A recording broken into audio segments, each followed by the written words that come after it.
about another voice and culture of Taiwan with We Love Hakka. 现在就让我们一起加入客家风情，大家来讲客家吧。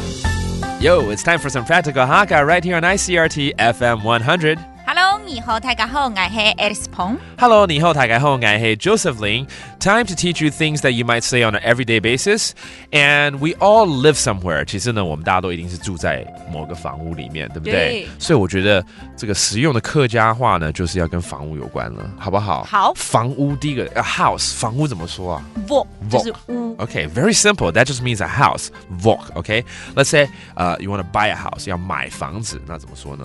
买 Vok 啊，对嘛，买 Vok. Okay, let's create a sentence here. He just bought a house in 新店 for instance. Okay, 他在新店刚买了房子。佢都新店买 Vok. 佢都新店就新店哈，买 Vok. Okay, that means he just bought a house over there in 新店。那买房子的海陆腔。Okay. 买 Vok.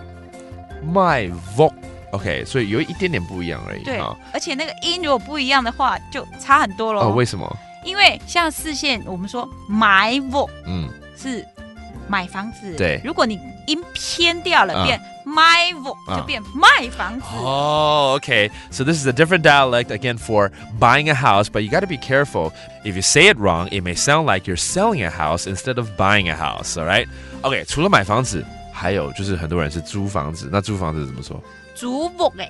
租屋嘅 Okay, that's renting a house. All right, 租屋嘅 So if you rent a house, you're gonna have a landlord. 有租房子的话，一定会有房东。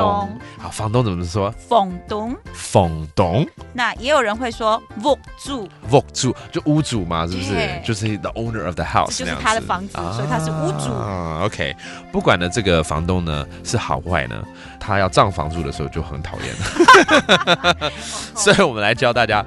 房东下个月要涨房租。OK， 屋主下涨业爱去屋税。屋主下涨业爱去屋税。And finally, inside a house, there's going to be rooms. 每一个房子里面都有房间。房间怎么说 ？A room. 间房。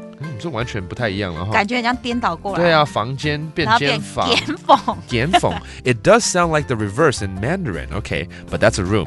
And let's say I want to say I have 3 rooms in my house. 我们家呢有3个房间。我屋下有30間房。我屋下有30間房。Okay, that means we have 3 rooms in our house. There you go. Another practical Hakka for you here on ICRT. 什么太嘎？按子 say 张来了。客家风情由行政院客家委员会监制。We Love Hakka has been brought to you by the Executive Yuan's Council for Hakka Affairs.